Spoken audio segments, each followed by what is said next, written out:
सिद्धि की शादी के बाद वो ससुराल चली जाती है। पीछे रह जाती है भाभी रानी।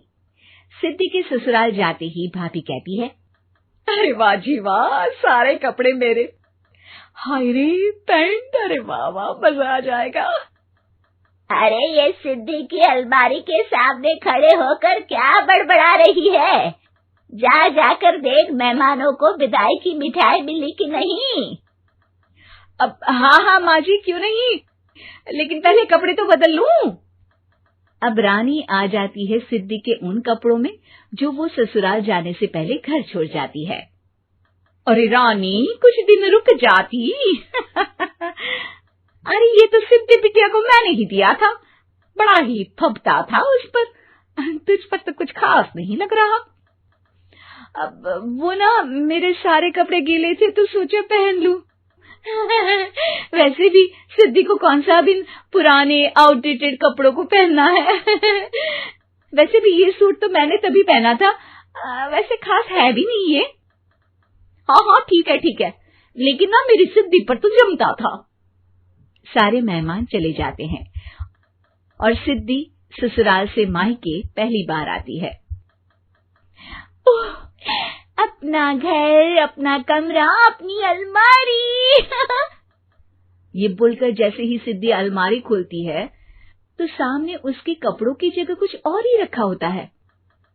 माँ, जरा कमरे में तो आना। सास और रानी वहां पहुंच जाते हैं। रानी ने पहनी होती है सिद्धि की जींस और टी शर्ट। अरे भाभी, ये क्या? ये तो मेरी बड़ी ही महंगी टी शर्ट है, इसे आपने घर में क्यों पहनी है? अरे बहुत मिलती है दीदी ये चौक की मार्केट में, 150 में। ओ भाभी प्लीज, ये एरोपोस्टल है, 2000 की एक टी शर्ट। ओहो, 2000 में तो दीदी 4 साड़ी आ जाए। अब क्या बोलूं? भाभी, ये मेरी अलमारी में छोटू के कपड़े, तो मेरे कपड़े कहाँ हैं? मेरी अलमारी में? अब दीदी आपको कौन से पुराने कपड़े पहनने थे? माना भाभी, लेकिन मैं जब घर आती तो यही सब पहनती ना। अरे तुम तो बड़ी कंजूस हो दीदी। खैर, वक्त आता है जब सिद्धि ससुराल के लिए रवाना हो रही होती है। अरे रानी, अंदर से सिद्धि का गिफ्ट ले आ, लड़की पहली बार ससुराल से मायके आई है। रानी अंदर जाती है और एक सिंपल सी साड़ी लेकर बाहर आ जाती है। ये लीजिए माँ जी। सास बेटी को गिफ्ट देकर ससुराल भेजती है। अगले दिन रानी एक सुंदर सी साड़ी पहनकर सामने आती है। अरे रानी, ये तो वो साड़ी है जो मैंने सिद्धि को देने के लिए दी थी जब वो ससुराल ले जाती, लेकिन ये तूने कैसे पहन ली? अरे माँ जी, ये साड़ी तो मुझे बहुत पहले से ही पसंद थी, लेकिन चिंता ना करिए, मैंने सिद्धि के लिए भी अच्छी सी साड़ी दी है। हाँ। तभी सिद्धि का फोन आता है। क्या माँ, कुछ अच्छा तो दिया होता ससुराल ले जाने के लिए। अरे पहले दिखा दिया होता। यूं चमकते हुए पैकेट में नौकरानी वाली साड़ी मत दिया करो माँ। अरे बेटे, वो तेरी भाभी ने ना गलती से उससे पैकेट बदल गया। हाँ, मैं कल ही तेरे भाई के हाथ से तेरा वाला पैकेट भेज दूंगी। अरे रहने दो माँ, आई एम श्योर भाभी ने अभी वही साड़ी पहनी होगी जो तुमने मेरे लिए रखी थी। तुम तो समझ नहीं पाई उनको।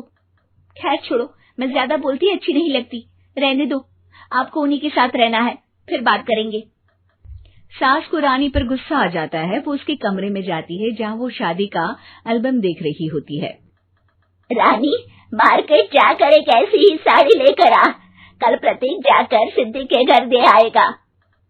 अरे क्यों माँ जी, कितनी साड़ी देनी है दीदी को? यहाँ कोई सेल लगी है क्या? अरे चुप कर, मेरे बेटी के हिस्से की साड़ी खुद पहन ली, अब ज्यादा ज्ञान बांट रही है। एक दिन सिद्धि का फोन आता है। माँ, मेरी सास ने आप सबको खाने पर बुलाया है। सारे लोग सिद्धि के ससुराल पहुँचते हैं। खाना खाकर वो लोग निकल रहे होते हैं कि सिद्धि की सास सभी को गिफ्ट देती है। अरे बहन जी, बेटी के घर का खाना खा लिया, यही बहुत है जो आप ऊपर से गिफ्ट भी दे रही है। अरे बहन जी, आप भी कहाँ इन बातों पर विश्वास कर रही हैं। सास सभी को गिफ्ट देती है, लेकिन रानी को जो साड़ी देती है वो अजीब सी हरे रंग की लाल रंग के बड़ी छाप वाली होती है। अरे छी, ये कौन पहनेगा? सासू माँ को तो जरी वाली इतनी सुंदर, और मेरे लिए ये नौकरानी वाली। अरे भाभी, दरअसल मैं जब भी घर आती थी आप वापसी में ऐसी ही साड़ी देती थी ना, तो माँ ने सोचा कि आपको आपकी पसंद की ही साड़ी क्यों ना दी जाए। बेचारी रानी, बोलती भी तो क्या। सिद्धि और सास रानी का चेहरा देखकर हंसने लगती है, तो रानी समझ जाती है कि अपने ही बिछाए जाल में वो फंस चुकी है।